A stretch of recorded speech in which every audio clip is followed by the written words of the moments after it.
want to start off today by doing a little survey.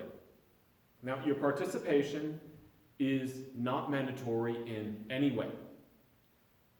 By show of hands, how many of you out there know someone with a mental illness or have one yourself? How many of you know someone who is or was an alcoholic or an addict, or who were one at one point? Okay, thank you. How many of you out there have been affected by cancer in some way, whether that's battling it yourself, losing someone you love to it, you know someone who's currently battling it, or you know a survivor? Okay. How many of you have been or know someone who has been abused? Okay. How many of you have lost a friend or a family member in a war?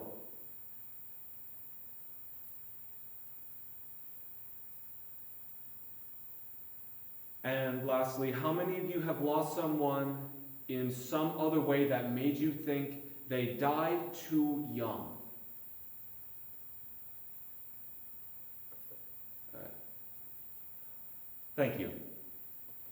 I want you all to know that not a single person in this room didn't raise their hand at least once.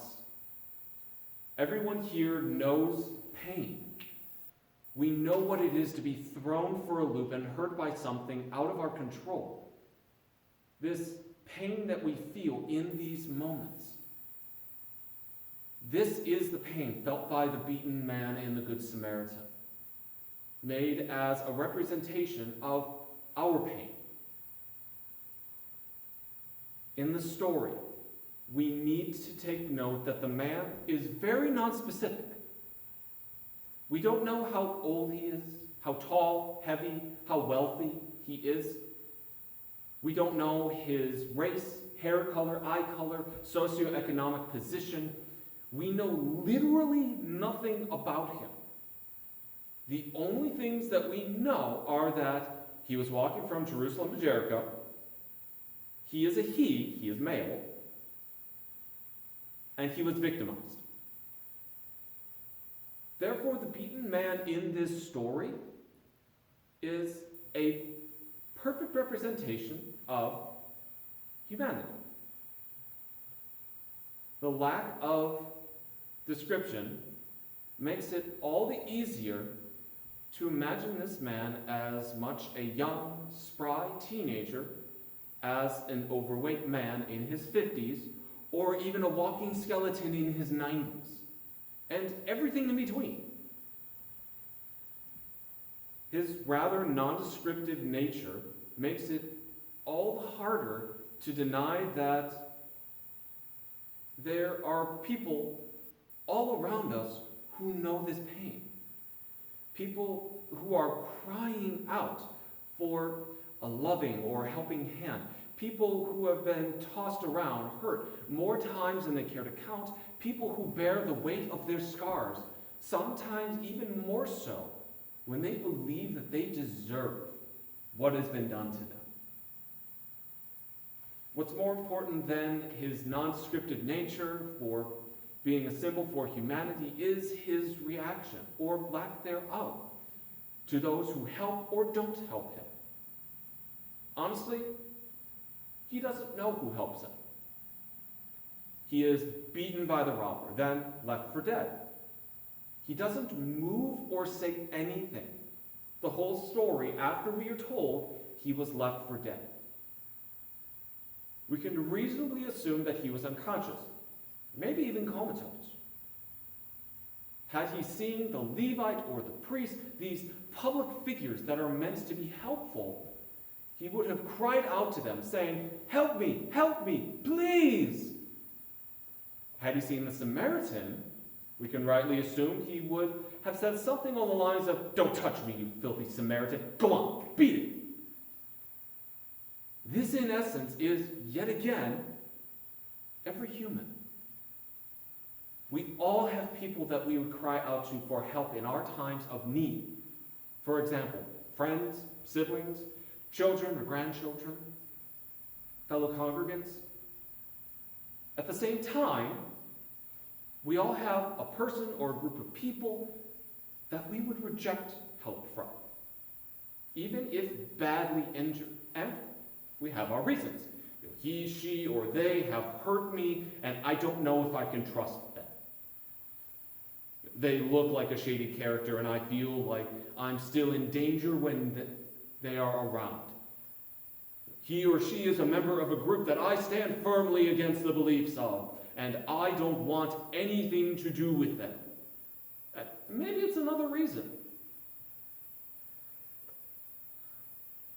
But if we did accept help from those people, we'd question their reasons for doing it. Why are they helping me? What do they stand to gain from this? We either don't trust them, period, or we trust them only to a small degree, doubting their true intentions all the while. In our hours of need, though, beggars can't be choosers. We can't always have it our way. We need to recognize that compassion comes from various sources and in different ways. We can't close ourselves off to help. It's easy to offer our help. To accept help, to ask for it is a different story. We as children of God need to not be closed off to compassion. Being uncompassionate towards those who show compassion. An example that always comes to mind when I think about this is the angry or ornery patient in movies and TV shows set in hospitals. To be that person is simply counterproductive. If you reject compassion,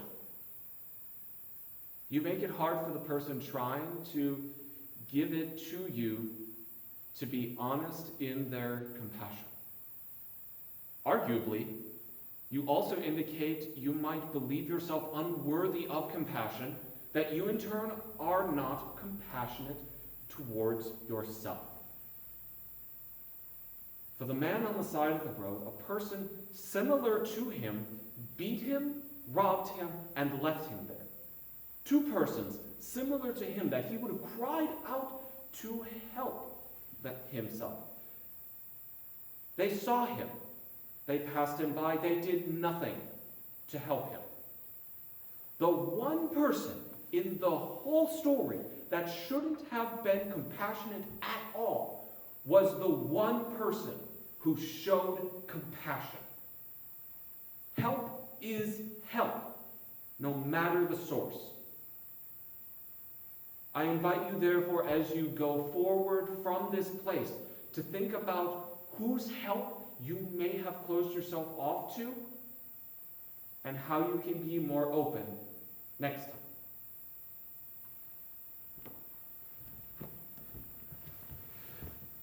Thank you for joining me for part 2 of the Samaritan series. I hope you are enjoying it so far. Please stay tuned. I'll be recording parts 3 and 4 in the weeks to come. Blessings.